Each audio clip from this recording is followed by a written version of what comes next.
Today we have a tutorial which will be presented by two PhD level scientists. The first is Narisa Chu, Dr. Narisa Chu. She is a co-founder and CDO of CW Lab International. And she is also a member of IEEE Consumer Electronics Society Board of Governors. We dedicated to the advancement of neuroscience and tools for e-healthcare and other related purposes. After a long tenure in telecom and set-top box industries and academia in computer networking. Sheryl Flynn is the second speaker, and she is also PhD, neuroscientist and physical therapist. She is the founder and CEO of Blue Marble Game Company. Dr. Flynn is a world-renowned expert and has a unique perspective of the complexities and requirements, development, evaluating, and marketing therapeutic neurogaming products. She serves on the board of the University of South California Center for Interactive Media and Health, an adjunct faculty member of the USC Department of Gerontology, and the graduate of the 2013 Babson College, by the way, Boston-based, I guess, right?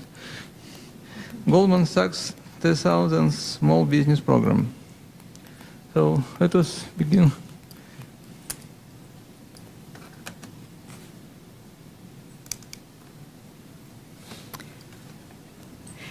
Thank you, Mike. Good afternoon, everybody here. I want to see a show of hand. How many people are into digital signal processing of brain signal? Okay, we have one. Okay, so we have somebody who is intimately in the algorithm. But today we're going to talk, we're going to run a tutorial on this therapeutic neurogame application development for healthcare and wellness. Together with Dr. Flynn, we hope we give you a rather instructive and productive session on the whole landscape, as well as how to bring the theory down to product level. Okay, the objectives of this tutorial contain two parts.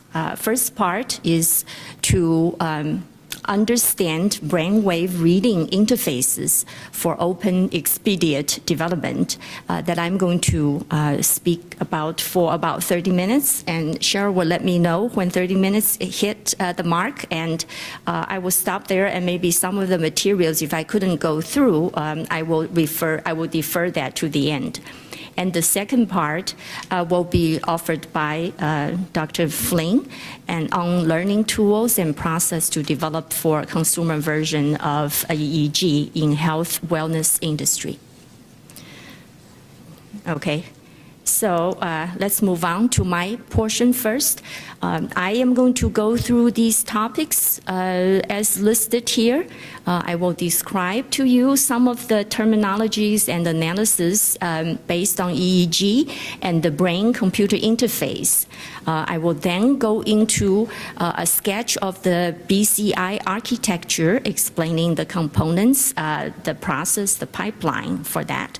I will then summarize the progress and the challenges that are facing us today, and bring up some applications that represent the low-hanging fruit. And at that point, if I run to 30-minute mark, then I would hand it off to Sheryl, and she will tell you more about her development and her experience in these things. And if we have time, remaining time after her presentation and video demonstration, I will get back to the tools, both in terms of commercially available tools as well as open source tools. Okay, first of all, let's look at some terminologies. People hear about EEG, electroencephalography, and here's a diagram that depicts that in rather simple pictorial form. Basically, you have a primary current and a secondary current that goes through your brain, and that's the signal origin that we're trying to capture. So the cellular currents, due to synchronous firing of large populations of equally spatially co-aligned neurons, are shown here, and there's an extracellular return currents measurable as the extracranial electric potentials, and that's what the EEG is really based on. The current itself is very small in a way, and based on these two currents, you actually have potential. EEG scalp potential. That is our target to capture, and the magnitude of that is typically around 5 to 10 microvolts due to the thickness of the scalp. I mean, from the brain to the surface of the head, and other spatial smearing factors. The artifacts involved in this can be 10 to 20 times more than the original signal. This is where the challenge is. Okay, so brain-computer interface has been around for quite some time. The original concept was proposed probably as early as in the 1950s. The first real formed concept and ideas were presented in 1981, and after that there are international efforts in standardization. So after all these studies and experimentation and analysis, this actually depicts a standard map for capturing brain signals. This is called P300. It includes 75 channels, okay, in your head, and then they according to the standardized form, you could capture brain signal by placing 75 sensors, or there are 75 channels for you to tap into the brain signal. How do we utilize these signals? There are examples in the academic area as well as in the industry by now. And the direction is really going from 75 channels down to as low as possible. I just want to show you a few examples. Okay, of course you have 75 channels here. So one piece of data I can show you will be this motor imagery. Okay, so this is a special example where you want to detect the person is thinking of moving his right hand. Okay, so if you place a sensor around this C3 area, supposedly you can capture that. This is, in a way, to me, it's a theory. Okay, we know that these brain thoughts are not really that straightforward, not that simple. But this has been collected as a good reflection of your brain when you want to raise your right hand, or when you want to raise when you want to move your right hand. And C4 has been viewed as a way to show that you are thinking about moving your left hand, and CZ could be a thought about moving your foot. Okay, so this is just one type of data collection that the organizations feel that they could do that. And there are also commercial products that are actually trying to take advantage of all these study results and experimental results, and they could reduce 75 channels down to 14 or maybe even to 5. Okay, and the state of the art right now, based on their claim, they could detect out of these places. So if you see Insight, which is really a product coming out of eMotive, I want to give you a real example for better illustration. So if you look at these green labels, okay, so according to eMotive, so they can collect signals from these 5 sensors. Actually, they have 2 more reference sensors too. So altogether, you are talking about 7 sensors and all these other things. But what I want to show you here is that with these green labels, they claim that they could actually detect a few brain thoughts or mood in a way for instantaneous excitement, long-term excitement, when you are under stress, or when you are engaged, or when you are relaxed, or you show interest, or you are focused. Okay, a good example of how these things can be utilized in a product. And their former product actually uses 14 sensors. Okay, so that's a combination of the green and the purple locations in a way. Okay, and then with this, you have all these sensor locations. You collect all the signals and you process that with their proprietary algorithm, and supposedly you can show a few moods or a few thoughts of your brain in these orders. Okay, so back in 1991, we know all this P300 map. There were actually systems put together in the hospital, and the first one of the first ones is Wadsworth Center in New York, where they actually come up with a brain-computer interface system that can translate the electrical signals from the brain into a novel communication and control device shown here. It's sort of awkward, but that's one of the first instrument that was put together. So people have studied this in the medical field, and the electronic aspect has been determined into a few wavelengths. Okay, and the bands. So it's well known that these are the brain waves that one could interpret. So starting from 1 to 4 hertz, and you talk about the signal and the oscillation of it too. It's not just capturing one instance from one location or one time slot.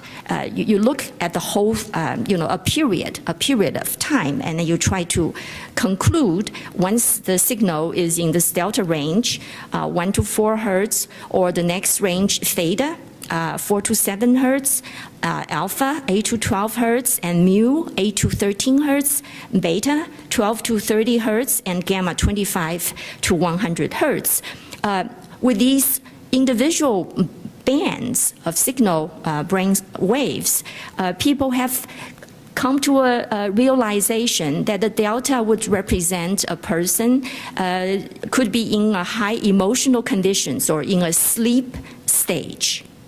And if the theta signal is captured, one could conclude, or one could infer, it's similar to the delta wave in a calm and relaxed mode. And alpha would show smooth patterns to reflect the awake, calm, or eyes closed, relaxed mode. And the mu represents motor thoughts of moving your arms or legs or whatever. So the mu oscillation, a sample is showing here. I don't have a sample for all of them, but this is one form of brain wave that indicates the your motion desire, and that's captured by the mu band brain wave. And beta, again, I show example here. So you see different patterns and different signal profile. And beta could indicate this is desynchronized, and it's a normal awaken, open eyes, busy, churning, concentrating, rather than the previous bands that show relaxed and other modes. And there's another thing. So here, when we move to mu, we're not just looking at the brain signal. We're looking into a person's desire, person's thought of moving hands and foot in conjunction with the brain. Okay, we realize that this is not that straightforward. It's rather complicated, our brains. So another stimulus would be could be reflected by the gamma band. And this is when you actually try to touch. Okay, it's not just the brain, it's not just the motion desire, it's actually the touch sense. And it's claimed to be represented in your gamma band. Okay, so these are the various brainwave bands that people have, over the years, have realized that they could represent certain reaction of your brains. So given these single band information, how do we actually extract the information over so many sensors, over a period of time of detection, and be able to tell what exactly the person's thought is all about? So there's a method to create the features, and this is probably rather rudimentary. Started with this, okay, band power features. You capture the raw EEG signal at channel, let me say, let's say example, channel C3. So this is your raw EEG profile, and you go through filters.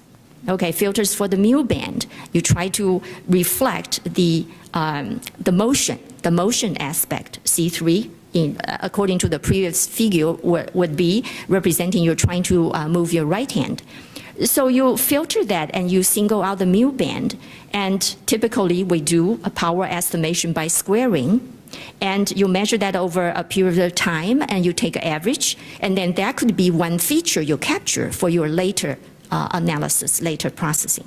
So this is a very beginning stage. And as time goes on, there are other ways to recognize this brain signal. And of course, we know that just by the previous simple method, it doesn't really give us full information, doesn't give us accurate enough information. So over the years, there have been many algorithms being developed and trying to see what would be the best way to capture and what would be the easiest way, and whether there could be composite methods to handle this. So we talked about filter before, and there are many other ways, more complicated ways to handle this. Now, that's the filtering algorithm. There are also pattern recognition algorithms that have been developed. One rather common one is what's shown here as the common spatial patterns. Okay, here I'm showing you examples. Again, this is showing the motor imagery of left and right hand. So here's the reading from the sensor about your brain desire to move your right hand, and then it's shown as this pattern, okay? And the left hand, it's shown as this pattern, okay? And repetitively, if you move your right hand, left hand, you can see the difference. So that's one way to distinguish the motion between right hand and left hand. And again, as an example, very simple example. And it gives us certain results, but again, the accuracy, the performance weren't there. So there are other factors that have been injected and developed and enhanced with further processing algorithms. And here I could point to you, one thing is that people realize, the researchers realize, instantaneous amplitude can correlate across subjects and stimulates repetitions. So it's not just what you think and the your eye movement, the light stimulation, or some other things could actually enhance the way how you could tell what the brain is really wanting to do.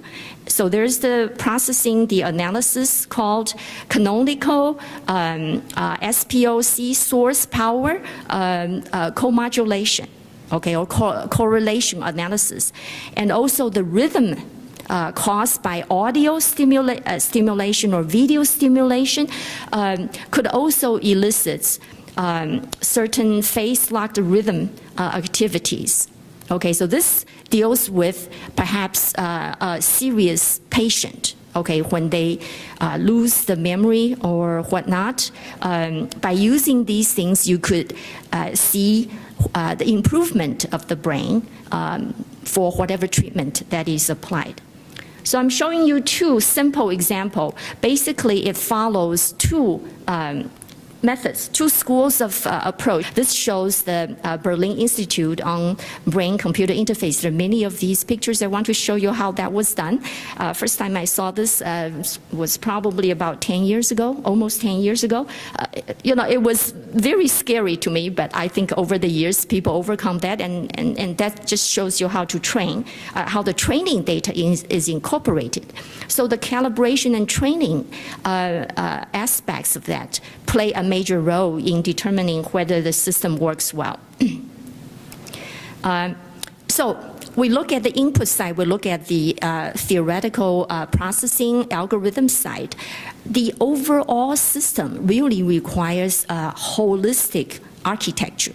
So this diagram shows you for extracting the brain signal and to do something really useful, you need to have the user and brain activity measurement, okay, as this thing.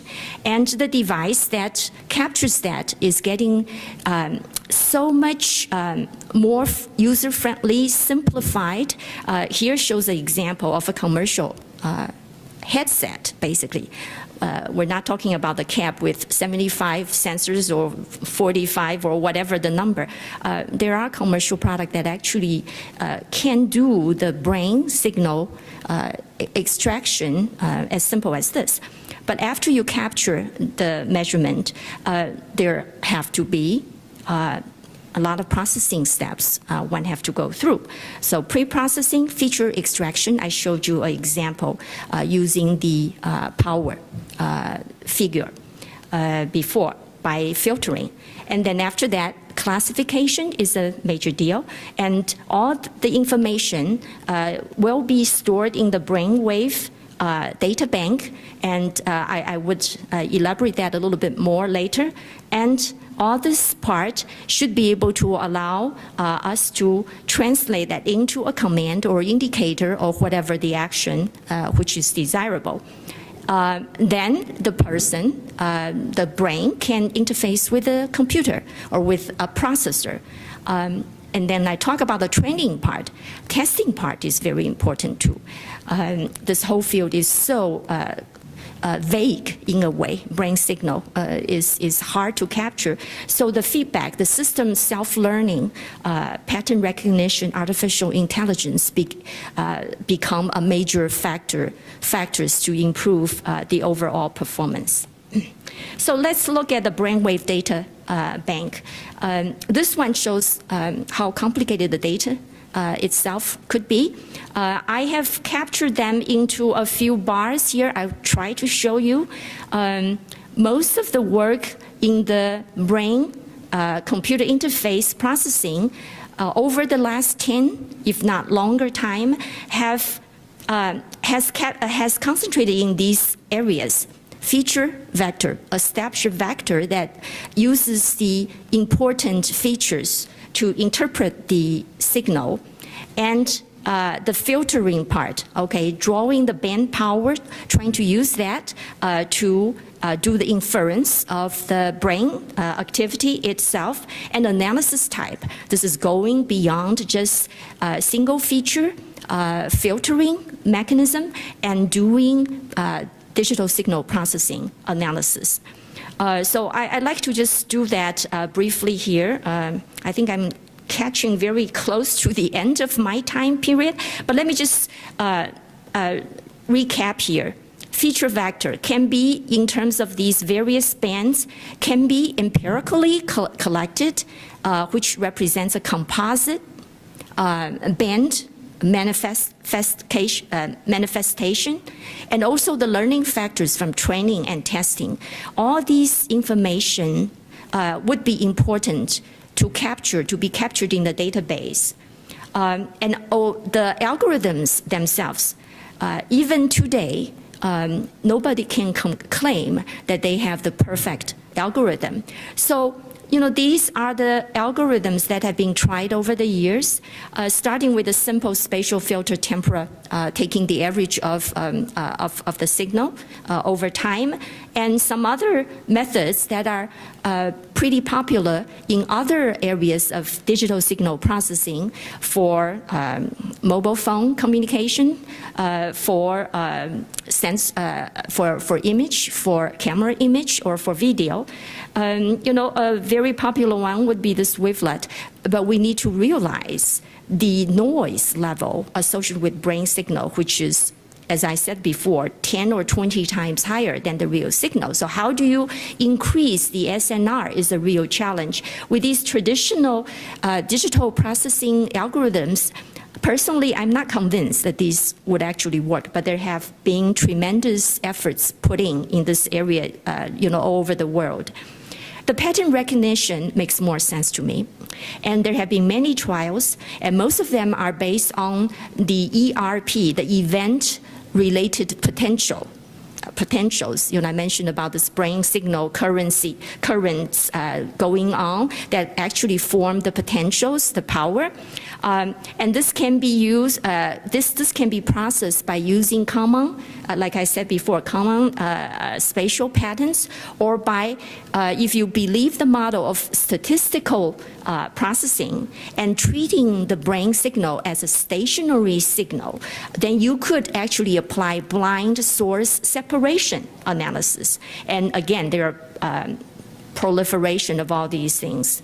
Canonical correlation analysis, independent component analysis, linear denominant analysis, and principal component analysis. Like I said before, source power of correlation or co-modulation analysis, and spatial separation analysis.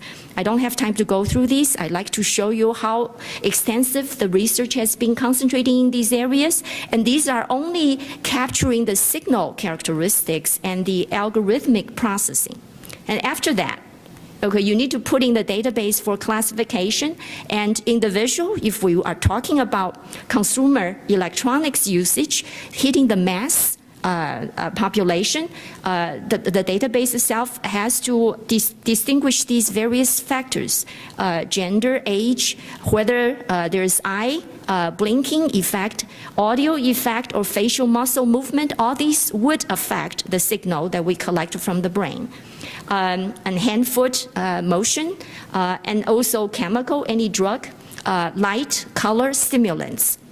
And after all this is collected, we have to look into the applications as well. So are we using this for rehabilitation, to operate computer wheelchair, or to show the mode of the brain in terms of attention, oblivion, defocus, neglect, random height? And these have been actually experimented through many prototypes and many situations. And lately, there have been applications in entertainment and in marketing applications. So the database itself, the structure of that can be a big issue as well. So I am going to skip these for now. These talk about the intricacy of the algorithms for the digital processing and the assumptions. Okay, basically we're trying to solve an inverse analysis problem. We know what we can read from the sensors, but we really don't know what that signal coming out of the brain is because of all the interference, all the noise, and all the attenuation that happened between the brain and the surface of the head. We're not promoting embedding the sensors. We're talking about detecting that from the surface of our skin. So these assumptions have been applied over the years, and maybe a combination of them. But the bottom line is that one has to know not just the brain signal, but also the prior knowledge, basically the medical condition. Okay, so let me just skip to these. before I hand the speaker to Sheryl, one thing I think it might be interesting to realize the challenges and the time factor. I think you all come here thinking that there might be something we can use today, and indeed they are something we can use today. But looking into mass production, give you a time frame, appreciation of the time frame. Let's look at the bottom here. We look at the wired telephone from the first patent to mass usage, it takes more than 100 years. And we look at what everybody's using today, mobile phone, from the patent, the time of the patent, to the time that becomes a mass usage, it takes about 50 years. And the brain wired cap I showed to you, the idea started to form in 1981, and I've shown you some of the examples from the hospitals. Today, it still requires very specialized setup, very expensive setup as well. Now, brain wireless headset, I showed you one example from the market, and that thing was available in 2012. So let's see how far it's going to take us. Everybody understands there's a Moore's law, there are all the acceleration of technologies. One cannot say that we have to wait for 100 years, 50 years, perhaps not even 25 years. So let me hand that off to Sheryl now and listen to what she is doing. She's a practitioner, so she could give us some feel on the maturity of this and how one can capture the low fruit before this science becomes perfected. Okay. Now, yeah. Sheryl, please. Hello. So Narisa asked who's interested or involved with brain-computer interface and EEG. And I'm just curious about the rest of you all. Are you all engineers? Is everyone in here an engineer? Somebody not an engineer? Okay. How about a video game type person? Anyone willing to sort of semi-raise your hands a little bit? Okay, well then I'm really curious what you guys want to hear from today's tutorial. So I'll give you a piece of background about myself. I'm a physical therapist. My PhD is in neuroscience, and I was studying enriched environments and how we can use enriched environments to drive neuroplastic changes within the nervous system, brain and spinal cord. And it was a serendipitous walk through the mall one day. I was actually working in the animal model at the time, but I walked through the mall and I saw some children playing with the Sony PlayStation 2 iToy. And I thought that's a very interesting space for a human enriched environment. I wondered if maybe there was some application there for rehabilitation. So I bought a whole bunch of iToys. This was, before the Wii came out, before the Kinect, obviously, and bought a bunch of iToys, did some research, and lo and behold, found that video games could be a therapeutic space, could drive neuroplasticity, and ended up moving to California.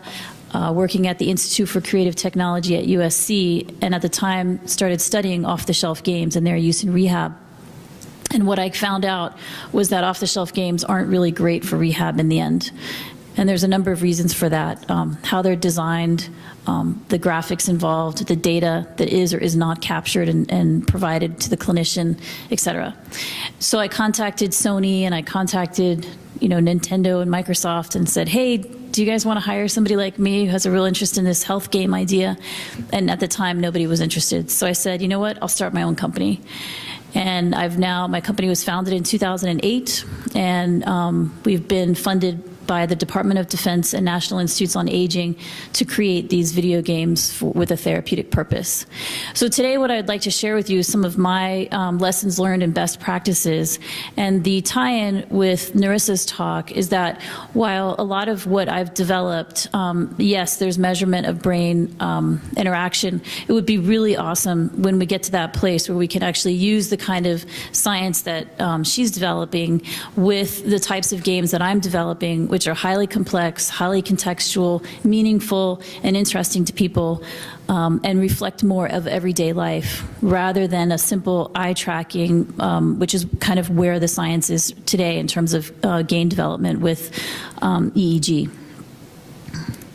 So what I hope you all walk away with today is a working knowledge of design considerations when developing games for special populations, a basic understanding of user-centered iterative design approach to neurogaming development, and a basic overview of considerations for validation of a therapeutic neurogame.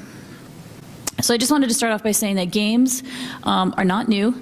They've been around since humans have been around. They've also been around in therapy since the beginning of time. So games are used in rehabilitation all the time. This is a game that people use. It's in every single occupational therapy clinic in the country, probably the world, the Connect 4 game. And clinicians use it because they recognize that it takes executive function and planning and strategizing, visual perception, attention, focus in order to play this game successfully.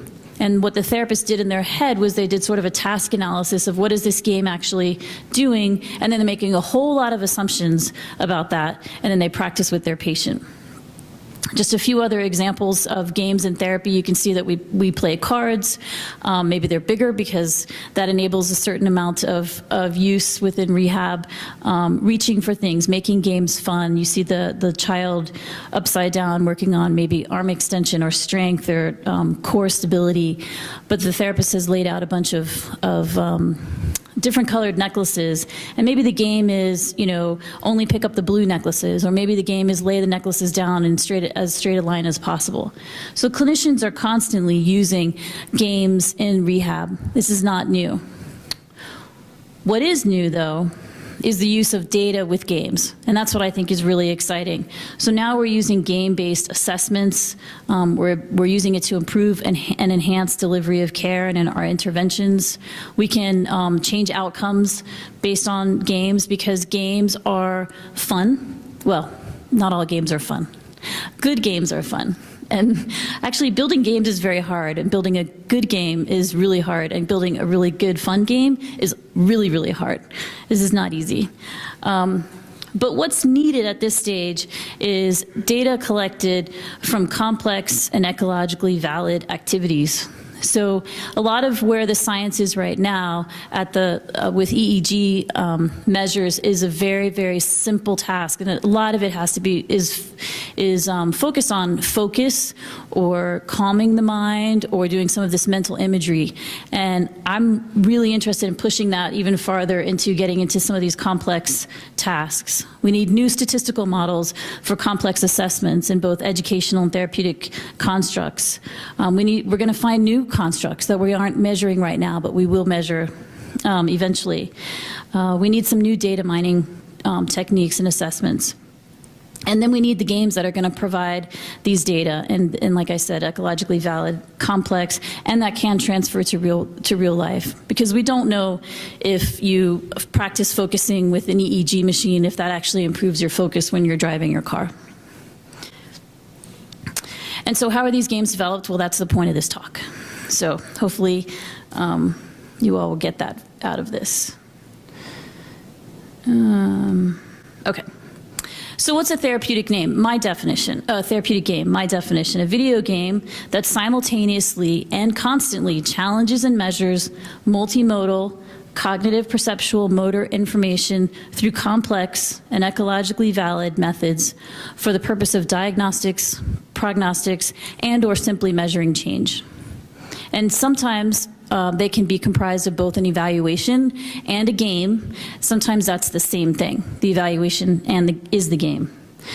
For the purposes of today's talk, I'm actually going to use two examples of games we've developed, both of them available on iTunes and Google Play. Not suggesting that you download them, but if you want to and play them while I'm talking, that's fine with me. This is the one time that it's okay if you play games during a lecture. One's called Crystal Chompers. That's an assessment, and the other is called Treasure of Belle Island. Now, these are designed for more of a tablet size, so if your device says that it's not available, it has to do with screen size. And the reason we did that is because screen size impacts our measurement. And so we can't make the game available in a screen so small that then it throws off our measurement.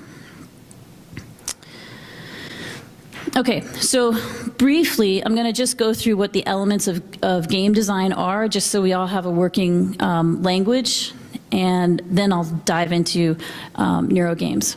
So elements of good game design are they have a story or an experience. That's the who, what, where, when, how, and why. There's objectives, challenge, aesthetics or components, gameplay, mechanics, rules, and then they should be fun. So let's talk about each of those real quickly. So experience and story. The two games I'm going to kind of weave through this lecture are Crystal Chompers and Treasure of Bell Island. Crystal Chompers is actually an assessment. And maybe by the end of the talk, you guys can tell me what you think we're assessing with that game. So in Crystal Chompers, you play the role of an astronaut who's out to save their planet by collecting gems while also warding off aggressive space eels that are coming to attack you as you're collecting these gems. And in Treasure of Bell Island, you play a group of adventure seekers that are going to an island to actually save their friend, Professor Swan, who's gotten himself stuck on this island, but he's written to you and said, the island is full of these awesome treasures. You've got to come get the treasures. And oh, by the way, can you also save me? So here's a video of the Crystal Chompers game. And this is in sort of fast forward. So simply just tapping the tablet and collecting the gems. So wherever you tap, the astronaut moves. And then eventually, these crazy eels start attacking. It's a very simple game. You just tap the eel to laser them, and they go back. But they start coming on at higher and higher intensities, faster, and sometimes you're unable to actually avoid them, and so they eat you. But the good news is you don't taste very good, and so they spit you back out after 3 seconds.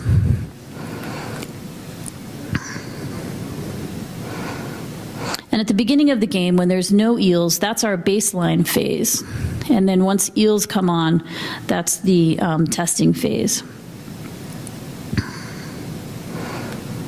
Now, in Treasure of Bell Island, we have embedded stealth assessments. Our assessments are embedded within the game. The player may or may not know that they're being assessed. And these assessments are based off of gold standard assessments. So spatial rotation, an associative memory task, something like digit symbol substitution, or a simple two-choice test. Again, very simple tests, probably usable with EEG. But then as the game progresses, you move around the island. You start off at one small area of the island, and you explore more and more of the island. And by doing so, you play a bunch of mini games. There's 8 different mini games. There's also a story. There's a conversation between characters. There's a journal that the player reads. And then there's a bunch of mini games that the person plays. So as they're expanding and exploring across the island, they have to remember codes, they have to maintain their energy, they have to strategize about their resources, and they have to all work together. So in terms of objectives and goals, they could be something simple like number of collectible objects, like in our case of Crystal Chompers, number of gems.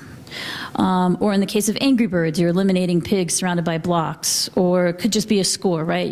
You're the first person to the finish line with the most coins. Or in my favorite game, Plants vs. Zombies, you're using plants to keep the zombies from eating your brains. Challenge is a really interesting thing to consider when we're talking about neurogames, because what we were trying to do is maintain what's called just right challenge. So just right challenge means that you're matching the person's skill set with the challenge that's before them. And when you do that right, you can get the person to be into flow, which is when they start losing track of time and become very relaxed and very engaged and very immersed, which is also a really nice place for the brain to do a lot of nice, great work. That's also really hard. So one of the things that we incorporate is dynamic difficulty adjustment. That is that the game gets harder as your skills go up. It also gets easier if you happen to have a bad day, didn't get a lot of sleep, maybe had too much caffeine or spent too much time at the CES floor and a little overstimulated. Challenge can come in the form of, enemies, obstacles, time, puzzles, mazes, and getting more and more complex. So in the case of Crystal Chompers, the challenge is simply the eels appearing, and you're having to laser them away. They come on at faster and faster speeds. or with Treasure Bell Island, you're managing resources becomes more and more of a challenge as your players are now spread out across the island, and you have to maintain them in close proximity to keep your resources. And then aesthetics and components. This is really just the theme that pulls everything together. How the game looks and feels. What emotions do you want the player to feel? Characters, weapons, art, music, etc. Now, we just heard that sound and vision can all impact our brain and the brain recordings. So if you're building games for using one of these EEG machines, you really want to make sure to consider what impact that's going to have on the person's brain, and is that what you're trying to measure? If that's not if you don't want to measure the impact of sound, don't have sound. And then in terms of gameplay mechanics, this is the main goal. What's the purpose behind what the player is expected to do? This is a really important feature, something to be given a lot of thought to, because if this is a therapeutic game, then you should probably be making sure that the activities that the person's doing in the game also have some relationship with real-world tasks. For example, in Angry Birds, again, a slingshot, that's your mechanic. Crystal Chompers, you're simply tapping the screen, very simple mechanic. With Treasure Bell Island, the goal is to finish the game in as few days as possible. Every day is 12 actions, every action is 10 energies. So you have to sort of manage all of that as you're progressing through the game. And then, of course, fun. This is something that has to be iterated over and over and over again with a variety of different people to make sure that what you think is fun is also appreciated by others. Okay, so that's just the basics of building games and things to always consider. So how is building therapeutic games different? Well, first of all, the team is different. So we have a transdisciplinary team. When you're building your team, start off by asking, who are the stakeholders? Who's going to be not only playing this game, managing the game, administering the game, supporting the person playing the game? Who's the player? Are they a 5th grade student? Are they somebody from the military? Are they seniors? And do they have any impairments? And if so, how do those impairments impact what you're going to be creating? Do they have developmental problems or brain injuries? Do they have the use of both hands? When developing Treasure of Bell Island, we were funded by the Department of Defense specifically to build a game for concussion or mild traumatic brain injury. And the literature showed that concussion often does not result in a amputation. Yes, it does in war zones, but typically it doesn't. And so our game requires 2 hands for one of the mini games. That was our way of trying to focus on who our player actually is and what are the abilities that they have. Again, who's administering the games? Our teachers, neuropsychologists, occupational therapists. If those people are involved in administering the game, then they really ought to be part of your team. And then who pays for the game? That person also needs to be part of the team. You need to figure out, do you want an extra layer of security? Does the teacher have to sign in, or does the clinician have to sign in before the patient or the student can have access to the game? All of these things are going to be impacted in your design. In my company, we have an in-house team. We have your typical game development team. So, what you would expect, producers, game designers, programmers, engineers, etc. But then we also have a research team, and our research team has expertise in statistical design, domain expertise, for example, in attention, or impairment, an understanding of impairments, psychometrics. We have people who have an understanding of both healthcare settings and of educational settings. We have usability experts, learning experts, etc. Now, if you can't get these people, all in one place, certainly you can use consultants. We've just found, as we've grown, that it's a whole lot easier if these people are in-house, and that's because they start to speak each other's language. We've learned that silos are really, really bad. Don't have those. Instead, have a lot of overlap and teach each other about what you're doing and what you're learning. Help, do lunch and learns with the programmers to teach them about neuroscience. Here's just a quick example of ways that if we're not speaking the same language, things can get really messy when you're starting to look at data. So we have one of our terms in our data dictionary is called actual time interact. That means that's the time that the player actually can interact with the game. It's the time after the tween times or the screen loading times, etc. So here's an example of the Explore game in Treasure Bell Island. And in this game, the person is required to remember a series of bells, the code that the bells ring in, and then they do what's called a forgetting task. So they just track Rusty as he walks across the screen while they're dividing their attention with these oil bubbles that pop up. And if you're using mouse and keyboard, they pop up with a number on them, so you tap 1, 2, or 3. So you have an initial task, a forgetting task, and you have to do that task again at the end. But you'll see at the beginning here,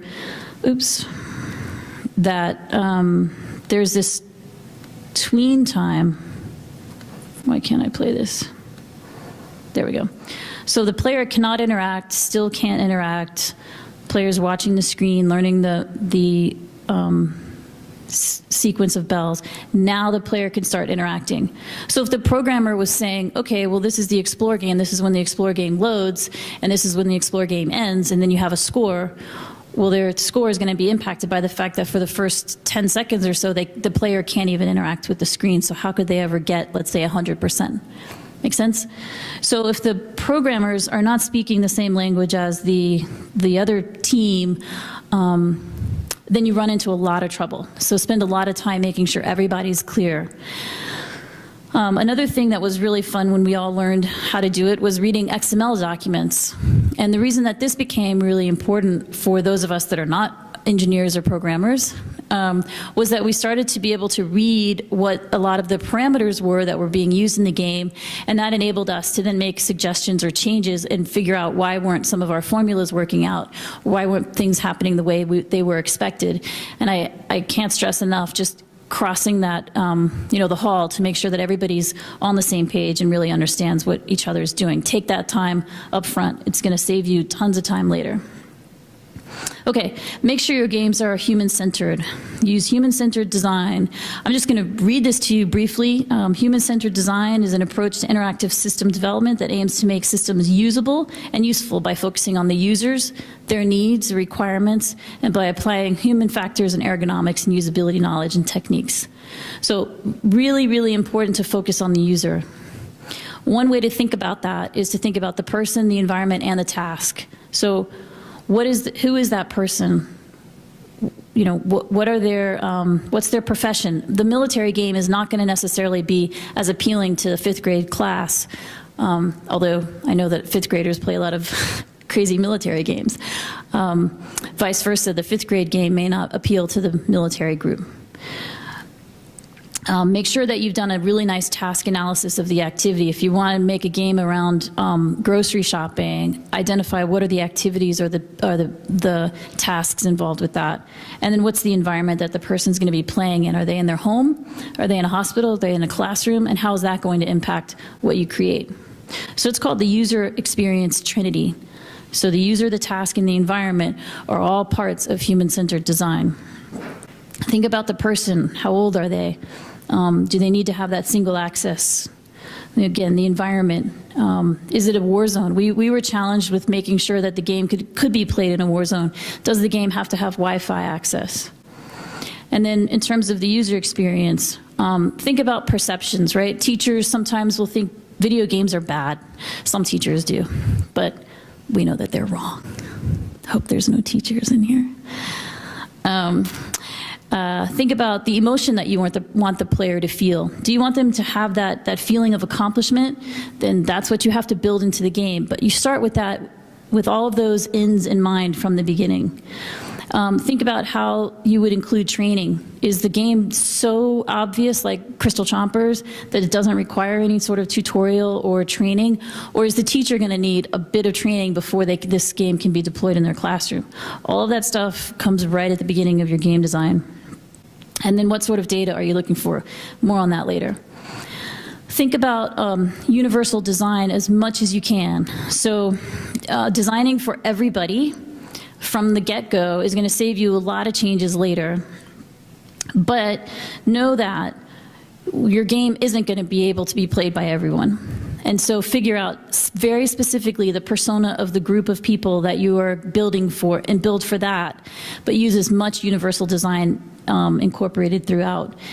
Ways of including universal design are things like text along with voiceover, along with diagrams, along with pictures. So you sort of cover your bases. Allowing, if this is a game that requires a lot of reading, instead of advancing those, the communication text boxes on their own, let the player advance them so they can move them at their own speed. We provide a lot of things in the way of tutorials or cheat sheets, both in the game and outside of the game. We have online, and we have an analog paper version that provides the player with additional information. And then allowing variety of ways of expression within the game. So games that require one single solution won't be as usable by as many people. But if you enable the game to be one with a variety of different approaches, then you'll have a broader user base. So just examples of Crystal Chompers and Treasure Bell Island, you know, both, you can win both games and play them in a whole variety of different ways. When I play Crystal Chompers, I'm a maniac, lunatic, tapping the screen. But my friends or my colleagues, some of them are very methodical. Now, if we had built in that number of taps on screen was a negative score, and taps on Jim was the positive score, I'd be losing.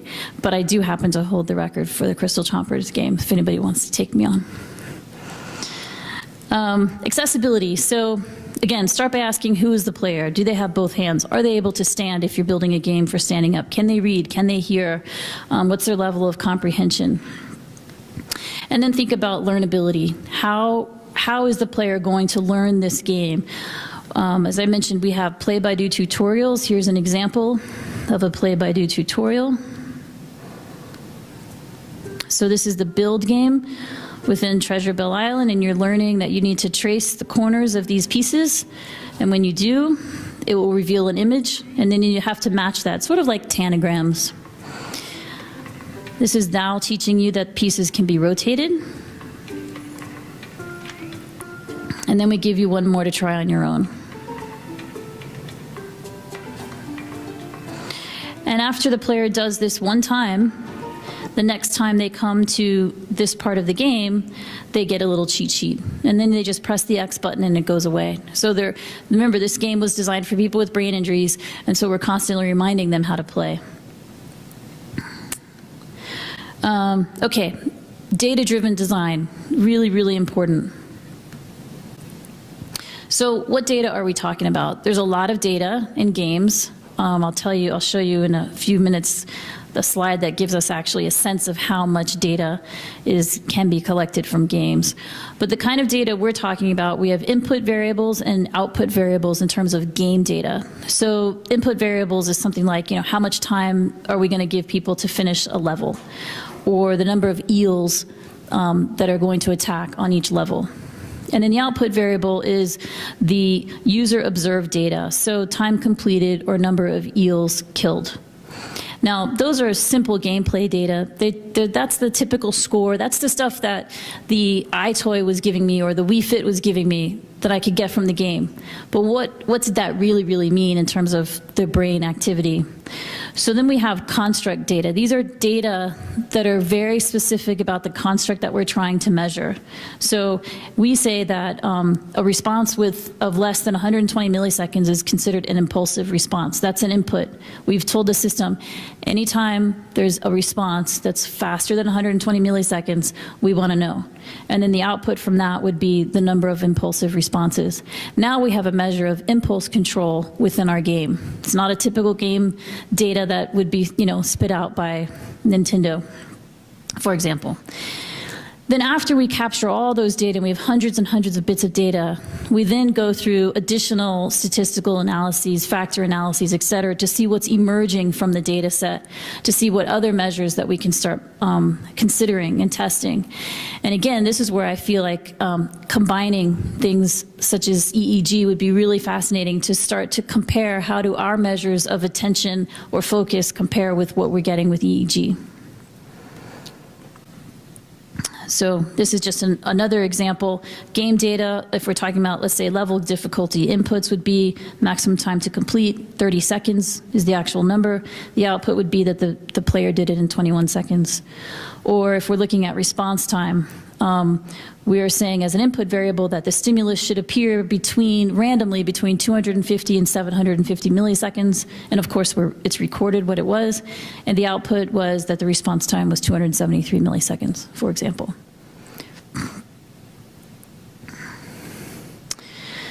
So I was sort of curious what other people measure in games in preparation for the talk today, and I found out that World of Warcraft measures 4,500 variables on every active user every day, and they've been doing that since 2007. That is a boatload of data, to put it nicely. And what Activision started doing was they said, you know what, let's share this data with our players and see what happens. And the players started using it. And what they found was that when a player gets that feedback about not only their own gameplay, but other people's gameplay, they start making different decisions within the game. And I think that's a really awesome, interesting loop. Again, combining that with EEG would be really fascinating to see if a person could start to look at their measures of attention or focus or divided attention or response inhibition or whatever it is that we're measuring, and seeing how that drives participation. Another group suggests that there are about 15,000 objectively quantifiable attributes of a video game, and they've already collected 135 million data points on 119 different products. So these people tend to focus on things like, who are you? How much money have you spent? How many minutes have you played, etc. But think that 15,000 metrics are being captured on you guys as you play video games. And again, Minecraft, Dimitri Williams from USC said, you know, there's an appetite for game data, and when you expose it, the players become extremely loyal and extremely attached to it. It's because the tools are now theirs. When you give people stuff, it really pays off. So where would you start? Well, we use what's called construct-centered approach. That is that we focus on the skill or the knowledge that we want to assess. And then we look at what behaviors reveal these constructs, what tasks or situations elicit these behaviors, and then we design games around those. So you have to start with the construct that you're trying to measure, and then look around the world and think about, when is this used? Look at other games, regular, traditional, off-the-shelf games. When are people using these specific constructs? And then build your game around that, and then measure. And then compare that with a gold standard if you have it. You know, we have associative memory tests, and we compare our in-game assessments with, or our gamified assessments with gold standards, and see how we pan out. And then redesign and measure and repeat until you get those correlations pretty darn close. But what I said at the beginning about novel constructs and novel statistics for novel behaviors that we're seeing in the games, I think that's a really interesting place where this science is going to go, is that we're going to start measuring things that are not so clean, much more complicated, much more interwoven.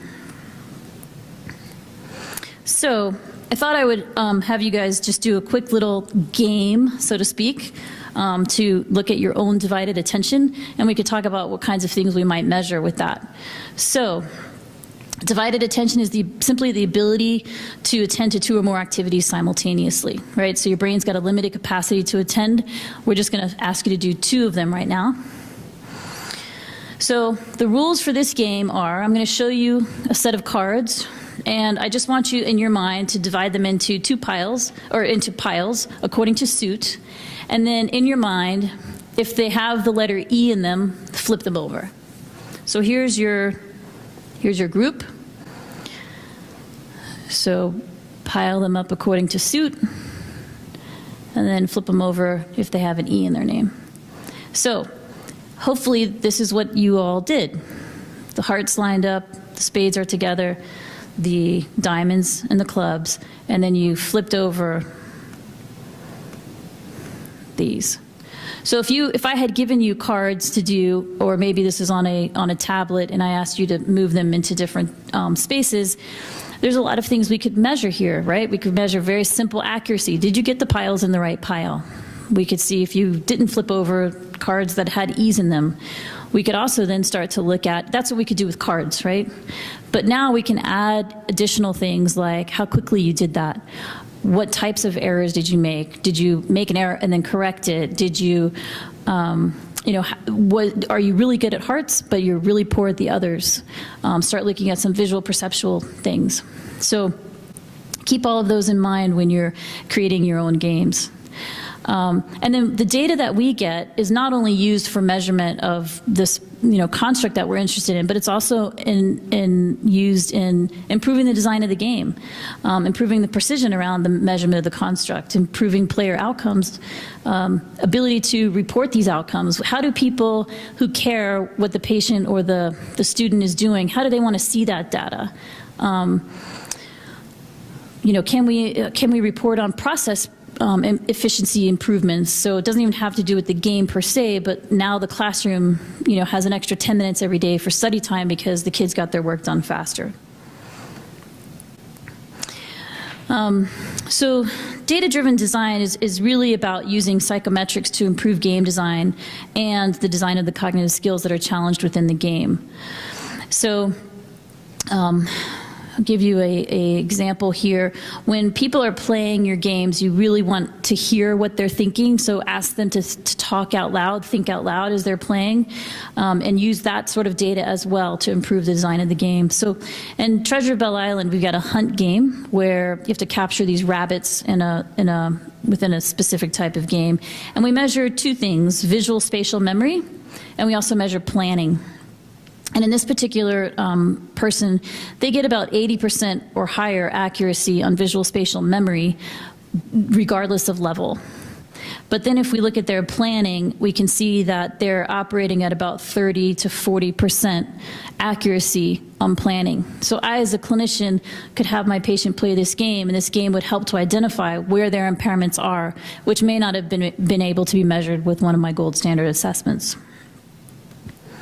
Other type of data is when do people play? So I know it's probably a little bit hard to see from the back of the room, but these are the dates across here, and this is number of minutes played. And what we see is that the day that the player played the most on this game was actually on New Year's Day. New Year's Day is probably a day when school's out and clinics are closed. And yet when we provide them with these types of games on mobile devices or the ability to play on their own time, we can meet them where they are and potentially get a better outcome. And so what we created was what we call our Therapeutic Neurogaming tool, where all of our games sit on our database and all send data to a central repository, and from there can be analyzed and then sent out to electronic health records or other reports, et cetera. I just want to give you a sense of very simple data that we collected on the TRAILS test. So the TRAILS test is a test of mental flexibility. It's been around literally since the turn of the century, and I don't mean 2000. And basically what you do is you simply connect the lines as the first picture. It's usually done on a piece of paper, and you go from 1 to 2 to 3 to 4 to 5 to 6, 7 up to 23, or TRAILS B is 1A, 2B, 3C, 4D. And what we did was we turned that into a digital version, so that's this one. So this is what we call our sandbox version.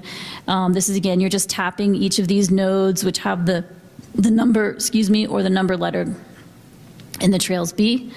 But then we created a new version. This is more of that gamified version. This goes back to Crystal Chompers. So you're the astronaut flying from asteroid to capture gems to save your planet. Same theme as with Crystal Chompers.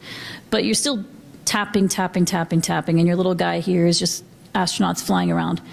Main difference between these two, the paper and digital, and the gamified version is there's no trail in the gamified version. So from a visual perception perspective, the person can't eliminate the asteroids quite as quickly. And so what we found was people went much slower because they had then to rely on memory instead of on visual perception. And what we found was that the paper version was actually more of a measure of visual perception than it was on memory. But we were still able to get pretty high correlations between our games and paper. Okay, so Games, and especially neurogames, are designed to in an iterative fashion, using paper prototypes oftentimes first. And the reason we do that is because if a paper prototype can be fun, the digital version is going to be fun, and it's a lot cheaper to build a paper prototype than a digital sometimes. And then we go to digital, we stop and we assess risks, we develop training support, and the users are involved from the beginning, meaning before we create the paper prototype, we have our users come in and we talk to them about what this game should look like, and essentially they are designing it. Sometimes people don't know what they want, especially clinicians or teachers. They think they know what they want, but they don't know really how to say it, or they don't know where to start. And so sometimes we'll bring in other games to kind of get the conversation going, so feel free to do that as well. And then evaluate your designs against the requirements. So iterate to improve design, iterate to check stakeholder and organizational requirements, and just iterate and iterate and iterate. Once those requirements are met, then start building. The other thing is that when we're talking about constructs, we really want to iterate that as well. We want to make sure that we are measuring what we're thinking that we're measuring. So throughout the design and development process, someone with content expertise really needs to be involved, and involved iteratively. And that includes simple things like art. They're not just reviewing the design, they're reviewing art, sound, game mechanics, narrative, everything, to make sure that the artist didn't do something that now interferes with the measurement that you're trying to get. So I just want to walk you through, this was a long time ago, but it still tells a good story of Treasure of Belle Island. And in this game, these are supposed to be wheels that are turned by the player, and there are symbols that appear in this little window. So this would rotate as the player moves the dial.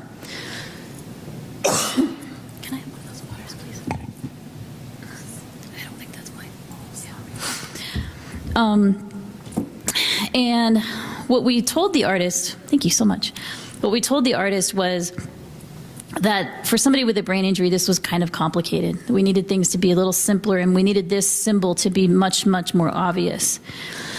So she did a redo, and this is what we got, which was worse, in my opinion. So clearly, the message was not translated well, thank you, to her, and she needed to go back to the drawing board. So we asked her to include some color this time, get closer to what she's thinking. And again, this is the little area that the symbol is supposed to be. We said it needs to be larger, it needs to be more obvious. So she added some more color, but that didn't seem to meet the needs. So I said, or the team said, get closer to the final product of what you're thinking. And here's where the patient is supposed to be focusing, this little square and this little square. But look at all of this distraction around here.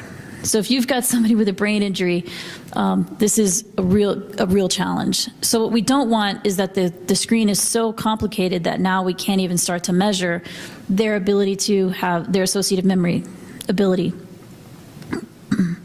So we took a minute and actually showed her, like, you have 7 layers of complexity just right here, right next to where the symbol is. So simplify. And this is where it ended up. So I just want to take you back one slide to show you, you see how large this symbol is here, which is next to the place where you're supposed to be watching. And so she simplified down to 3 rings. She made that little image, which is a theme throughout the game, very small. She made this symbol very large. And once you move this wheel one time, it's really obvious to keep your eye on the symbol location. So next thing is, so iterate, I can't say it enough. So next thing is make sure that it's theory-based. And you can't just sort of build a game out of thin air. So think about the construct of interest and how is it currently measured. Ask experts, ask them what constructs you should make a game about. We interviewed a bunch of speech therapists before building our game on concussion. And they said, if you can build a game for divided attention, that would be awesome, because there isn't one. And most of our people have trouble with dividing their attention. So ask experts, search the literature, try, build that little prototype, measure it, and then fix it if it's not working right. Then ask, how are things typically measured? Compare what you've developed with what's typically measured. And how is this construct typically challenged? So what's sort of the intervention, not just the assessment for that?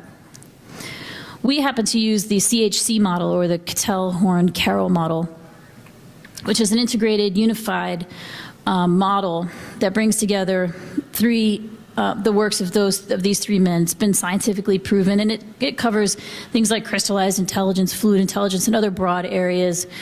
And it is the most empirically supported, psychometrically based, contemporary description of cognition. And that's why we use that. And basically what they do is they define these different constructs, and that's what we base our gameplay on. It's the basis of the Woodcock-Johnson, if you're familiar with that. So I didn't want to put up all of the constructs, but I wanted to give you a sense of how complex this model is. This is part 1, and this is part 2. And so one of the areas, constructs, for example, that's well-defined is associative memory. I've mentioned associative memory a few times today. That's an area of focus for people with brain injury. Another one might be processing speed. So I leave you that to have a look. So here is how associative memory is typically measured. This is the symbol digit substitution test. This is the ANAM version, which is the automated neuropsychological assessment for the military. It's been given to over 1 million folks and service members. And then this is our gamified version. So you can see how different these are. Ours is much more complicated. And this game has, or this assessment has 3 parts. First, you learn the symbols that are matching. So, Z goes with 8, A goes with 7. You learn that. And then this letter, E, pops up. And then you have to, you would type in on using your keyboard the number that matches with E. At the beginning, you have the key, and then the key goes away, and then 10 minutes later, you're tested again. So there's the learning phase, the immediate recall phase where the key goes away, and then there's the delayed recall. Now with our assessment, we made up these symbols, so they're not semantically meaningful to you. You have to create some sort of meaning behind the symbol. So what we found was that in the learning phase, we had low correlation. And that's because ours required a whole lot more learning than this one did. This is just purely memorizing, whereas ours is really having to learn the symbol. So I just show this as an example to you that meanwhile, when you get to delayed recall 10 minutes later, our correlations are pretty high. So people did learn them and they did remember them. They just had a much harder time at the beginning. So just remember, when you're changing things from what's currently done, you have to still go back and test. Another example is spatial rotation, which is a measurement we can take out of that build game that I showed you earlier. And then last but not least, what I'll cover is validity. Now this is nothing earth-shattering. This is your standard evolution of whether or not your game or your assessment, your gamified assessment is valid. But this is the process that you need to go through. And one of our games is actually, here's where you would start with literature review. And then you would go through this entire wheel of all of these tests. And I'll briefly cover them. And then the width of the color here really is about how much time it takes to get through that phase. So for one of our assessments, we are here. So early on, you want to do what's called face validity. So to what extent is the test question appears to measure the construct as viewed by the player? So does the player see that this is a test of attention, or does the player see that this is a test of memory? And you just interview them and you get their answers.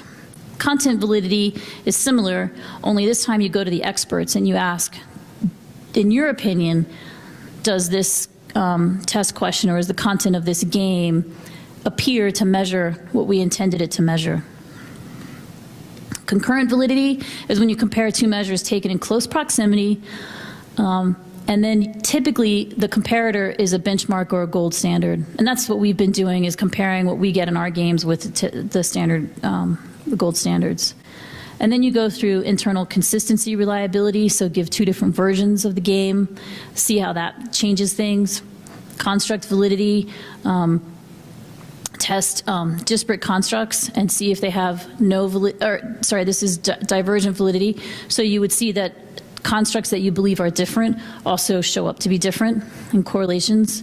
Convergent validity, so constructs that you believe to be according to CHC model, they might fall together in those columns. You might see that their correlations are also high. Predictive validity, so how well did the scores today predict how the person's going to perform again in sometime in the future, 6 months, a year. And then you get to test, retest reliability, and eventually inter-rater reliability. So we did a study where we compared our game with gold standard assessment, gold standard cognitive rehabilitation. This is usually using a workbook that a patient is given, and they're asked to use the game 1 hour a day, 5 days a week for 2 weeks, and then they were crossed over to the workbook to use the workbook 1 hour a day, 5 days a week for 2 weeks, or they started with the workbook and crossed over. And what we found was that we had moderate correlations for internal validity, we had moderate and strong correlations for predictive validity, we had moderate and strong correlations for construct validity, for the Treasure Bell Island assessments, as well as the reset assessments, which is the gold standard assessments that I mentioned before. But what we were most excited about was that the group that started with the video game and then crossed over to the workbook, what we found is that after 2 weeks of gameplay, we had effect sizes that were larger than 13 weeks, what's reported in the literature after 13 weeks of cognitive rehab using workbooks. So we're really excited about the results of our game. Took a lot of work, took a lot of time, but it was pretty rewarding.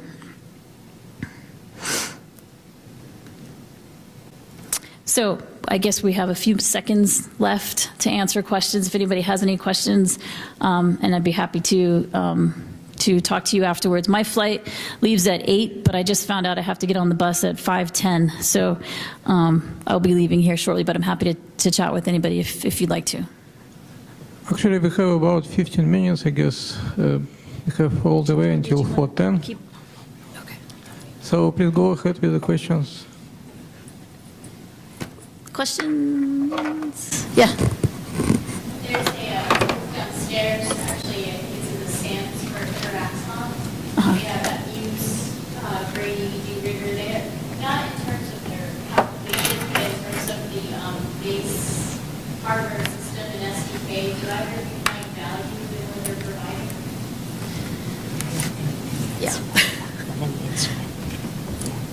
Have you heard of them? Sorry. Yeah, we've tried out. Yeah, we've tried out their stuff. Yeah, we know about those things, and now I think I can get on. Did I? Yeah, I have mine. I want to show. It's a very good. It's a very good question. It's very relevant. Okay, this is. Why am I losing it? This is 2. You guys saw that before, right? Why don't you answer the question and I'll play around with it. Well, I want to show the. You saw the picture, right? That has Muse on there too. Somehow disappeared. There we go. Okay. There we go. Okay. Sheryl's part is the practicing aspect. It involves a lot of practical aspect, the real life thing, and plugging into the brain side would be an added feature to her, but her holistic approach is really appreciated. You know, I get a lot out of that. So you're talking about these products that are actually entering the market now as far as measuring of the brain-computer interface, the signal, and try to capture that. And she described how they do these things. You know, they accumulate that, and you know, they qualify the condition of the mood, you know, being focused or whether you're you are doing something else. So let me just dwell on this. I think your question is related to Muse, which is shown on the lower left hand. I have tried both products on the lower side, NeuroSky and Interaxon. Emotive, I think Sheryl also mentioned that. That's upcoming. I don't think there are a lot of tests on that. But for the two on the bottom, NeuroSky, I really don't have a whole lot of confidence in the stability of the signal capturing. Interaxon, the first time I tried that, it was actually in a bubble. I don't know whether you were here last time. Okay, it was a really controlled environment, and they record your attention or your change, your brain condition change over a long period of time. So you went down or in the Sand Hotel and you look at the newest Muse, right?